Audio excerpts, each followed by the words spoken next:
سامنے موجود، ہمارے سامنے کوئی حجت نہیں.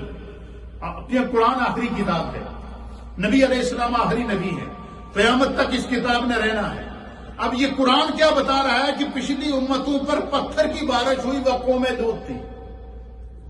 کس وجہ سے انہیں خدا کی نافرمانی کی؟ قرآن بتا رہا ہے کہ پچھلی امتوں میں سے موسیٰ علیہ السلام کی امت کو اللہ رب العالمین نے کیا کیا؟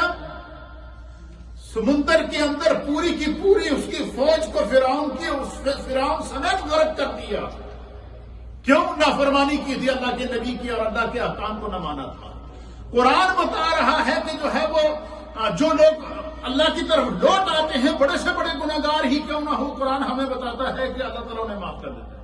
اچھا، اس کی وجہ اس کو بھی قرآن بیان کرتا ہے. ایسے کیسے؟ اس لیے ہم کہتے ہیں کہ رجوع اللہ کی ضرورت ہے. اگر ہم سچے دل سے توبہ کر کے اللہ کی طرف سے آئیں، اللہ کی طرف لوٹ کر آئیں گے تو انشاءاللہ العزیز وہ رحمان ہے، وہ رحیم ہے، وہ کریم ہے. وہ جو ہے وہ ان وباؤں اور ان مشکلات سے ہمیں جو ہے وہ محفوظ رکھے گا، وہ رحمت اور کرم کی برسات نازل فرمائے.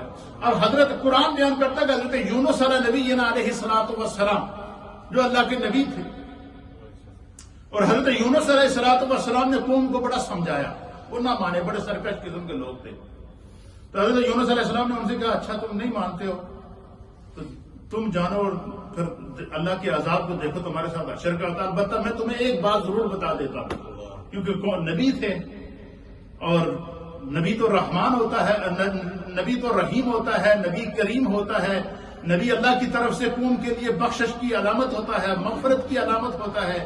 تو حضرت یونس علیہ السلام نے ان سے کہا کہ 3 راتوں تک 3 دن تھوڑے کو لے گے. کیا ان سے کہا؟ تمہارے پاس 3 راتیں اور 3 دن ہیں. اور حضور نے ہمیں کتنے دن دیے؟ حضور نے ہمیں 6 دن دیے. وہ میں بتاؤں گا کیسے 6 دن دیے. 3 دن اور 3 راتیں تمہارے پاس ہیں. حضرت یونس علیہ السلام نے اپنی قوم کو روانہ ہوتے ہوئے کہا ان 3 دنوں اور 3 راتوں کے اندر اگر تم توبہ کر لو،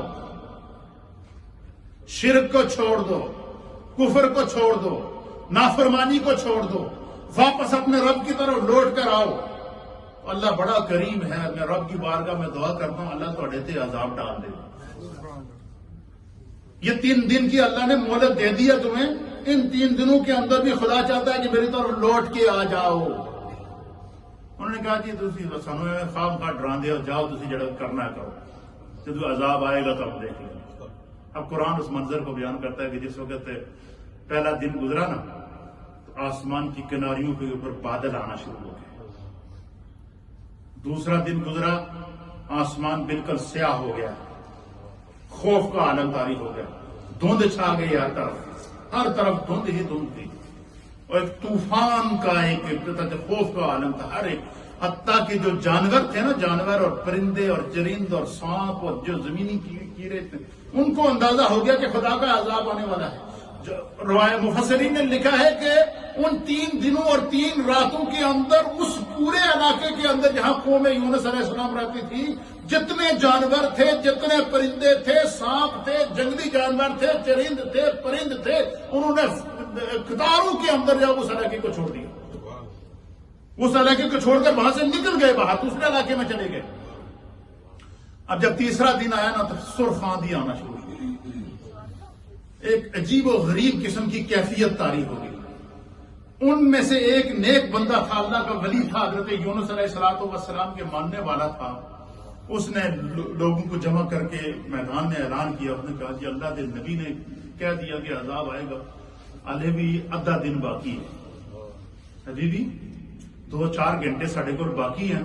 خدا دے دربار میں کسی چیز کی کمی نہیں ہے، لہذا سچی توبہ کرو، سارے سجدے میں گر جاؤ، اپنے گناہوں سے معافی مانگو. اور یونس علیہ السلام نے کہا تھا کہ 3 دن اور 3 راتوں کے اندر اگر تم توبہ کر لو گے تو اللہ عذاب واپس لوٹا دے گا. یہ قرآن اس منظر کو بیان کرتا ہے، یہ کوئی قصہ کہانی نہیں ہے. اب قرآن بیان کرتا ہے کہ یونس علیہ السلام کی قوم کو احساس ہو گیا. کیا ہو گیا؟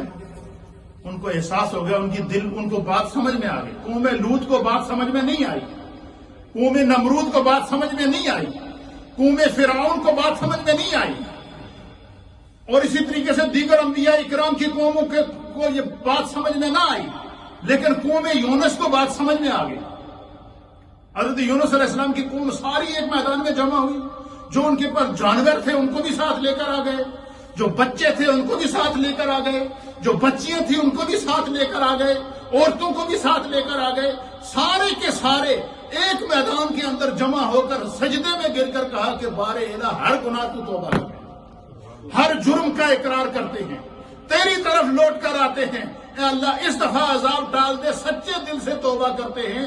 یہ کوئی ایسی بات نہیں ہم سے پھر نافرمانی نہیں ہوگی. بس ان سب کا سجدے میں گرنا تھا.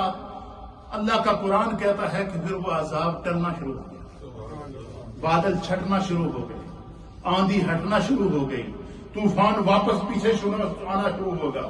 سمندری طوفان اس طرف بڑھ رہا تھا, ہوائیں اس طرف بڑھ رہی تھیں, پہاڑ اس طرف بڑھ رہے تھے. ایک عجیب و غریب خوف کا عالم تھا.